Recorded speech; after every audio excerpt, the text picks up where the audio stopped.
Kembali akan menceritakan kisah tentang nabi-nabi Allah. Nabi satu ini termasuk dalam 25 nabi yang namanya tercantum di dalam Al-Quran. Kisahnya sangat menarik untuk disimak, karena setan bahkan sampai iblis turun tangan pun tak sanggup untuk menggoda manusia pilihan Allah Subhanahu wa Ta'ala ini.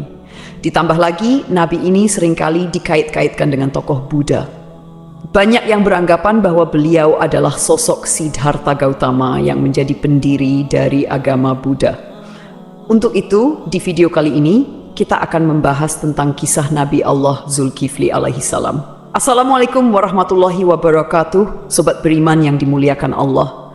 Alangkah lebih baik jika sahabat sekalian bantu channel ini terus berkembang dengan cara like, komen, dan subscribe. Semoga kita selalu dalam keadaan sehat walafiat, dipanjangkan rezekinya, dan dimudahkan urusannya. Amin ya rabbal alamin. Nama Nabi Zulkifli disebutkan hanya 2 kali di dalam Al-Quran, yaitu di dalam surat Syad ayat ke-48. Dan ingatlah kan Ismail, Ilyasa, dan Zulkifli. Semuanya termasuk orang-orang yang paling baik. Kemudian di surat Al-Anbiya ayat ke-85. Dan ingatlah kisah Ismail, Idris, dan Zulkifli. Semuanya mereka termasuk orang-orang yang sabar.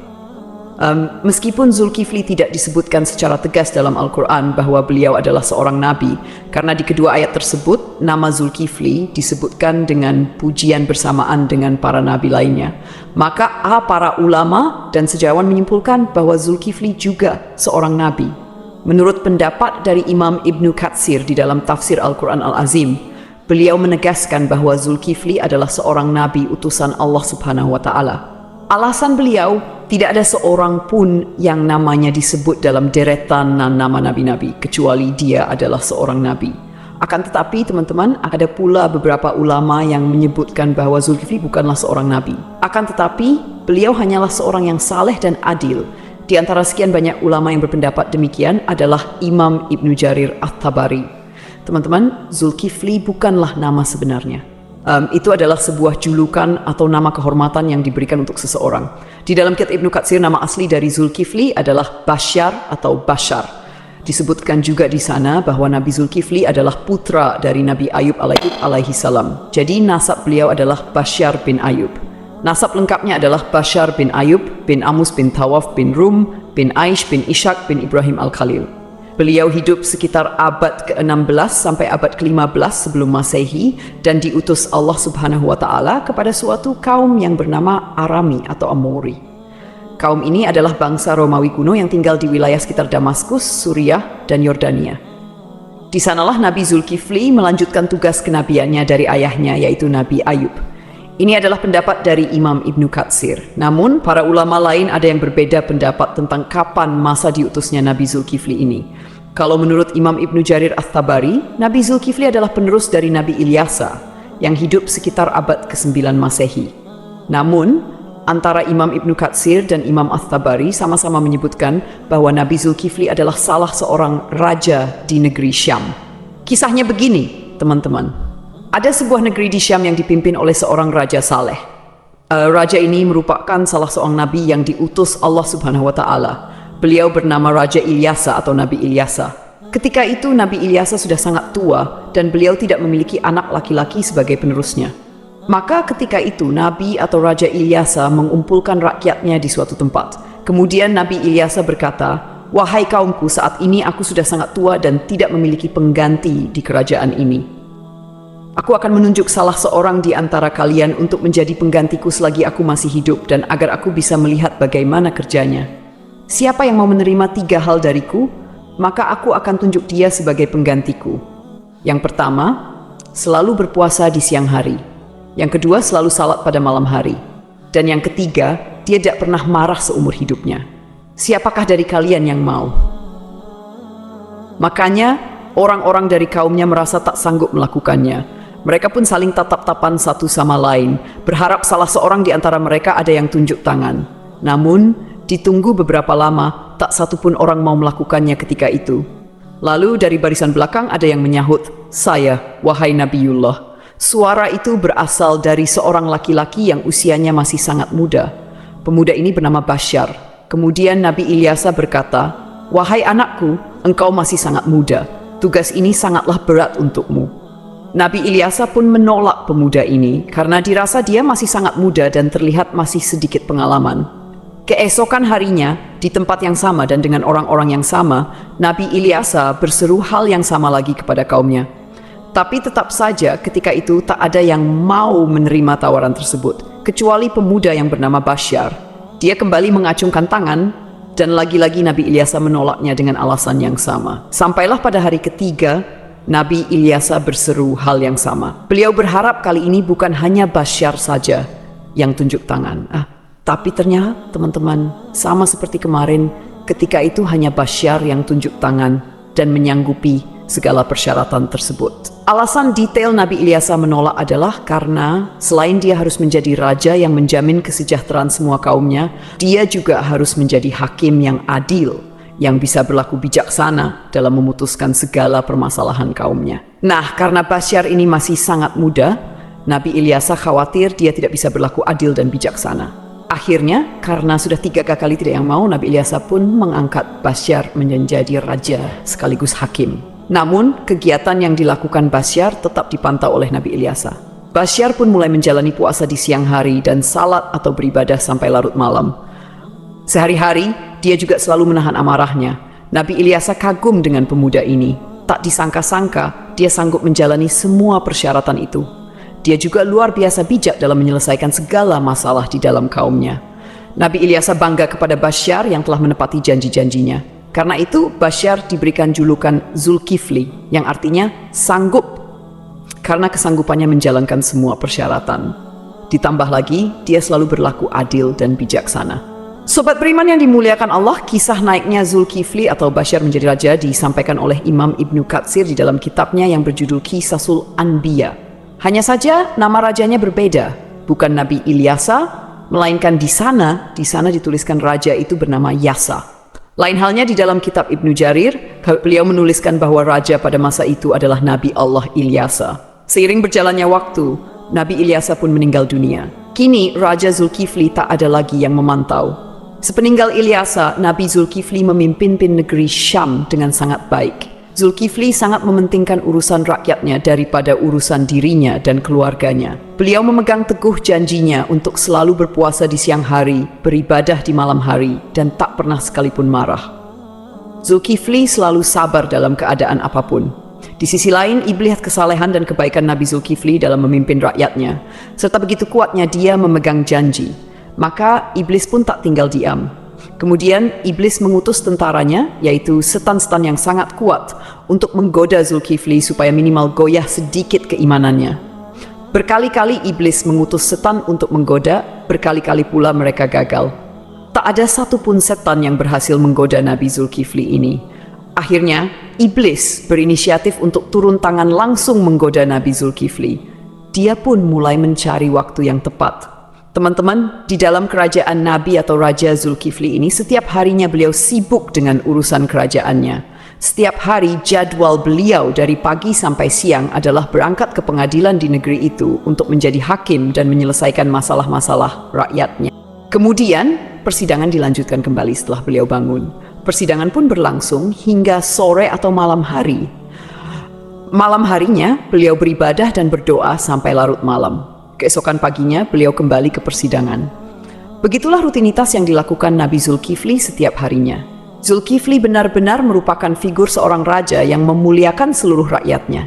Melihat kesalehan Nabi Zulkifli, iblis pun mencari peluang untuk menggoda beliau. Kali ini, iblis berniat membuat Nabi Zulkifli marah, agar beliau melanggar janjinya kepada Nabi Ilyasa untuk tidak marah sama sekali.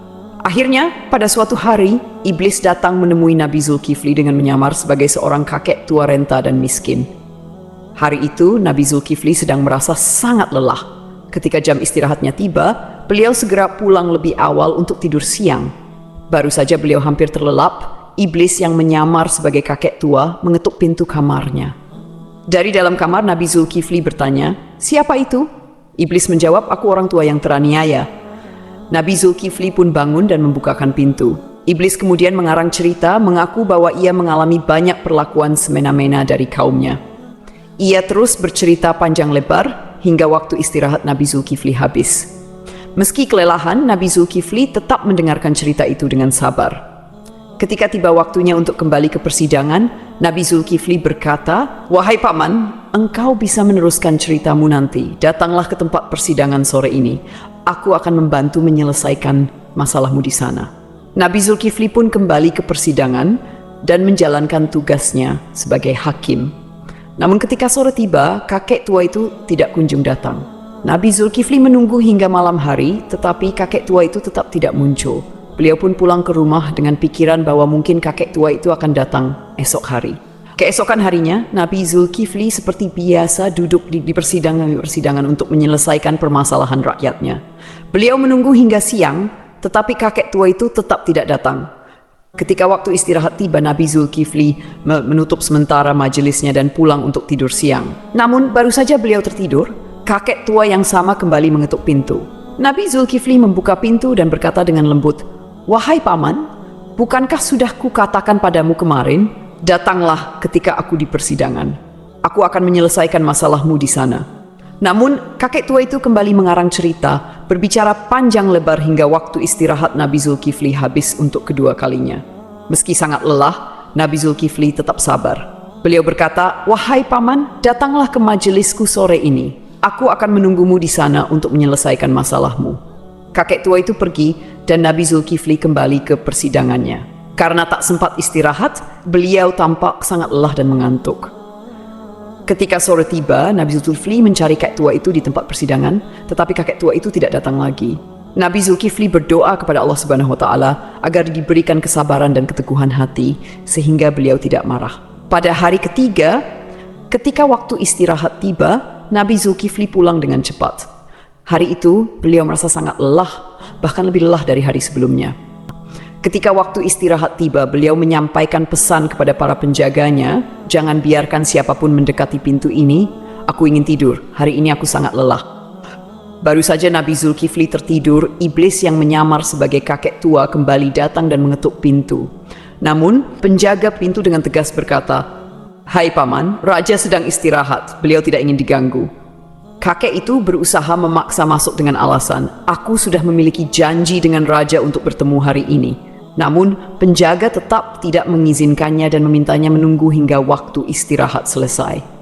Iblis pun pergi, tetapi kemudian dia menemukan sebuah lubang di atas kamar Nabi Zulkifli. Melalui lubang itu, iblis memanjat dan masuk ke dalam kamar Nabi Zulkifli yang sedang tertidur. Iblis mendekati Nabi Zulkifli untuk membangunkannya dengan tujuan membuat beliau marah. Saat terbangun, Nabi Zulkifli melihat kakek tua itu dan bertanya, "Hai paman, apa yang kau lakukan di kamarku? Bukankah aku telah menyuruhmu untuk menemuiku di persidangan?" Hampir saja Nabi Zulkifli marah, tetapi beliau menahan amarahnya dengan sekuat tenaga. Melihat Nabi Zulkifli tetap sabar, iblis merasa putus asa. Lalu iblis berkata, "Wahai raja, coba lihat aku. Apakah engkau tidak mengenali siapa aku?" Nabi Zulkifli memperhatikan lebih jelas dan berkata, "Engkau pasti musuh Allah." Kakek tua itu menjawab, "Benar, aku adalah iblis. Engkau membuatku tak berdaya dalam segala hal. Aku melakukan ini semua untuk membuatmu marah agar kau melanggar janjimu." Namun, iblis akhirnya menyerah karena tidak berhasil membuat Nabi Zulkifli marah. Lalu ia pergi meninggalkan kamar tersebut. Cobaan dari kaum yang menentang. Selain gangguan dari iblis, Nabi Zulkifli juga menghadapi cobaan lain berupa pemberontakan dari sebagian kaumnya. Beberapa orang dari kaumnya menentang kekuasaannya dan berencana menghancurkan kerajaannya. Mereka bahkan ingin Nabi Zulkifli turun dari jabatannya sebagai raja. Melihat situasi ini, Nabi Zulkifli mengumpulkan pasukannya untuk melawan para pemberontak. Sayangnya, sebagian besar kaumnya enggan ikut berperang karena takut mati di medan perang. Mereka memberikan syarat yang hampir mustahil, yaitu jaminan bahwa mereka akan tetap hidup dan tidak terbunuh selama pertempuran. Nabi Zulkifli pun berdoa kepada Allah Subhanahu wa Ta'ala, memohon agar seluruh pasukannya diberikan keselamatan. Dalam pertempuran yang berlangsung sengit, doa Nabi Zulkifli dikabulkan oleh Allah. Tidak ada satupun anggota pasukannya yang gugur, dan pasukan Nabi Zulkifli berhasil meraih kemenangan. Keberhasilan memimpin kerajaan. Setelah kemenangan itu, kerajaan Nabi Zulkifli menjadi lebih tentram dan sejahtera. Nabi Zulkifli memimpin dengan keadilan dan kebijaksanaan, menjalani hidup dengan sederhana, serta selalu mementingkan kesejahteraan rakyatnya. Beliau dikenal sebagai pemimpin yang sabar, tidak pernah marah, dan selalu memegang teguh janjinya. Dalam tafsir Imam At-Tabari, disebutkan bahwa Nabi Zulkifli adalah penerus dari Nabi Ilyasa. Namun, sebagian ulama lainnya meyakini bahwa Nabi Zulkifli adalah orang yang sama dengan Nabi Yehezkiel yang dimakamkan di Babilonia di sebuah tempat bernama Al-Kifl yang kini berada di kawasan Irak. Abdullah Yusuf Ali dalam The Holy Quran menyebutkan bahwa kata Kifli adalah bentuk Arab dari Yehezkiel yang berasal dari bahasa Ibrani. Berdasarkan pendapat ini, Zulkifli bukanlah sebuah julukan melainkan nama asli. Terlepas dari kebenaran pendapat ini, para ulama seperti At-Tabari, Ibnu Katsir, Ibnu Ishaq, dan Ibnu Qutaibah sepakat memandang Yehezkiel sebagai Nabi Allah. Ibnu Katsir bahkan mengisahkan Nabi Zulkifli dan Nabi Yehezkiel sebagai dua cerita yang berbeda. Artinya kedua nabi ini dianggap sebagai tokoh yang berbeda. Ada pula perdebatan panjang yang menyebutkan bahwa Zulkifli adalah sosok Buddha Siddhartha Gautama, seorang tokoh yang diyakini sebagai pendiri agama Buddha. Siddhartha Gautama diperkirakan hidup antara abad ke-6 hingga ke-4 sebelum Masehi. Beberapa pendapat menyatakan Buddha adalah Nabi Zulkifli.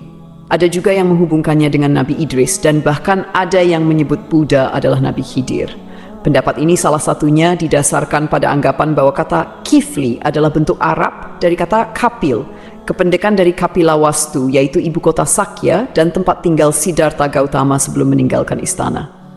Salah satu pendukung teori ini adalah Hamid Abdul Qadir dalam karyanya Buddha the Great, His Life and Philosophy. Beliau menyimpulkan bahwa prinsip hidup Nabi Zulkifli memiliki banyak kesamaan dengan filosofi yang diajarkan Siddhartha Gautama. Pendapat ini diperkuat oleh Al-Qasimi, seorang ahli tafsir yang menafsirkan surat Tin. Saida, pohon Tin, tempat Buddha mendapatkan wahyu dan menjadi rasul. 2. Pohon Zaitun, tempat Nabi Isa diangkat menjadi nabi dan rasul. 3. Gunung Sinai, tempat Nabi Musa menerima mandat dari Allah. 4. Negeri Mekah yang aman, tempat Nabi Muhammad SAW menerima wahyu. Dalam tafsir tersebut, timbul pertanyaan mengapa agama Buddha dan Kristen disebut lebih awal dibandingkan Yahudi dan Islam. Ibnu Taimiyah menjelaskan bahwa hal ini karena agama Buddha berada lebih jauh dari kebenaran, kemudian Kristen dan Yahudi lebih mendekati, sedangkan Islam disebut terakhir karena kesempurnaannya. Namun, ada juga pendapat lain yang menghubungkan Buddha dengan Nabi Khidir. Dalam Al-Milal wa Nihal yang ditulis oleh As-Syahrastani dijelaskan bahwa jika ajaran-ajaran Buddha benar, maka ia memiliki banyak kesamaan dengan Nabi Khidir. Adapun menyatakan Buddha adalah Nabi Idris didasarkan pada beberapa kesamaan, seperti aturan memakai jubah kebihuan. Dalam kitab Mustadrak Al-Hakim dari Ibnu Abbas disebutkan bahwa menjahit adalah salah satu keahlian Nabi Idris. Dikatakan bahwa Nabi Daud adalah seorang pembuat perisai, Nabi Adam seorang petani, Nabi Nuh seorang tukang kayu, Nabi Idris seorang penjahit, dan Nabi Musa seorang penggembala. Sementara itu, Siddhartha Gautama yang dikenal sebagai Buddha adalah seorang pangeran putra Raja Sudodana. Pada usia 7 tahun, Pangeran Siddhartha memiliki 3 kolam bunga teratai, yaitu kolam bunga teratai biru Upala, kolam bunga teratai merah Paduma, dan kolam bunga teratai putih Pundarika. Kata Acidar Sidra atau Sidar yang merujuk pada makna bunga teratai menjadi hal yang patut diperhatikan, terutama bila dikaitkan dengan Nabi Idris. Kisah Sang Buddha yang mencapai kesempurnaan menuju nirwana dianggap memiliki kesamaan dengan Nabi Idris yang mencapai surga Allah tanpa melalui kematian. Pada suatu malam, Pangeran Siddhartha memutuskan meninggalkan istananya dan menjalani hidup sebagai seorang pertapa. Di usia 40 tahun, beliau dikatakan diangkat sebagai nabi. Sebagaimana nabi-nabi lainnya, Buddha Gautama juga meramalkan kedatangan Nabi Muhammad SAW. Dalam ajarannya, ia menyebutkan tentang Buddha Maitreya. Aku bukanlah satu-satunya Buddha. Selepas aku akan lahir seorang Buddha lagi yang dikenal dengan nama Maitreya. Dia akan memiliki banyak sifat-sifat mulia dan utama. Sejarawan Muslim bernama Al-Biruni yang pernah tinggal bertahun-tahun di India mencatat dalam kitabnya Al-Hind bahwa para penganut Buddha di India tidak menganggap Buddha sebagai Tuhan, melainkan hanya seorang nabi. Demikianlah kisah Nabi Zulkifli yang dihubungkan dengan Siddhartha Gautama. Semoga kisah ini bermanfaat. Mohon maaf atas segala kekurangan. Yang benar datangnya dari Allah SWT, sedangkan kekhilafan berasal dari saya sebagai manusia biasa. Sampai jumpa pada kisah-kisah seru lainnya. Wassalamualaikum warahmatullahi wabarakatuh.